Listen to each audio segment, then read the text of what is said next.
Okay, algebra. Well, I'm going to be out sick tomorrow and possibly Wednesday. I'm going to do my best to teach you guys the lesson this week strictly through videos. You're going to see lots of solving practice for systems of equations like you did today. You'll see the same thing tomorrow, just more practice problems, and you'll see the same thing on Wednesday, even more practice problems. Hopefully I'll be back by then, but I can't say for sure yet. But that's only going to be helpful to you if you know if you're getting the answers right when you do the practice problems. So each night I'm going to post a video that gives you the answers or every other answer to the worksheet that you did in class during the day. So without further ado, these are 3, 4, and 5 from the back page of what says Systems of Equations, Day 1 Notes. Number 3 is about Manu Ginobili, and he's shooting 30 shots from the floor, scored 68 points. Each shot was a 2-point or 3-point shot. So we need two equations, one for the shots and one for the points. So variables, 2-point shot, let's call that X. 3-point shot, let's call that Y. And now let's write two equations, one for the number of shots, X plus Y equals 30. And then another equation for the number of points.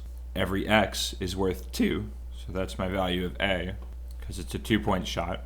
And every Y is worth 3 because it's a 3-point shot. And the total number of points scored is 68. Later on, we're going to start solving these systems. For the time being, it's just good to know how to write them. Number 4 is about a rectangle. It is 7 inches longer than it is wide, and the perimeter is 72 inches. So how long is a rectangle? Well, let's use L for our variable and have that be equal to length, and use W for the second variable. That's equal to width. And now let's see if we can write some equations. The rectangle is 7 inches longer than it is wide, so that means the length plus 7 is equal to the width. We also know that the perimeter is 72 inches, so that means 2 times the length plus 2 times the width is equal to 72 inches. Where remember that 2 times length plus 2 times width is the formula for the perimeter of a triangle, for the perimeter of a rectangle. Now, you can solve these. That's just not what we're doing yet. Right now, all I want you to do is define the variables and then write the equations. For number 5, Mark has $4.95 in quarters and dimes. He has 3 times as many quarters as dimes. Write a systems of equations to find Q, the number of quarters, and D, the number of dimes. So they've given us the variables already. So let's say Q equal quarters. We know those will have a value of 0.25. And let D equal dimes. Those will have a value of 0.10. And now let's write some equations. So if I add all my quarters and dimes together, I get a total of $4.95.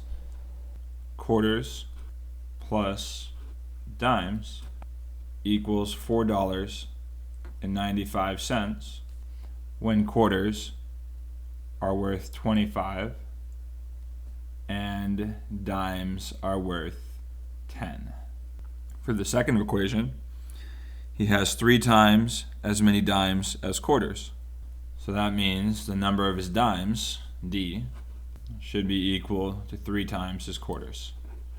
Now, that's enough, because as I've said, all I want you to do is define the variables and write the equations.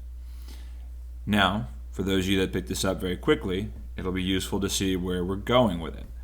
In order to find a solution to this system, if I know that D is equal to 3Q, then I can take that 3Q and substitute it in for D. This gives 0.25Q plus 0.10 times 3Q is equal to 495. And now you'd solve the system for Q, which is a very handy piece of information because we can take it and plug it back in here to find our number of dimes. Dimes equals 3Q, but Q is 9, multiply dimes equals 27. So the solution to the system then is the ordered pair 9, 27, where 9 is the number of quarters and D is the number of dimes. So if you've been asking yourself, why is algebra useful, this is a pretty good example. But for the time being, I don't need you to do any of this solving. Just write the equations, define your variables. That's all you're going to be assessed on between now and Thanksgiving. Good luck, and I hope I see you in class again this week. There'll be another video like this tomorrow to complement the worksheet that the substitute gives you.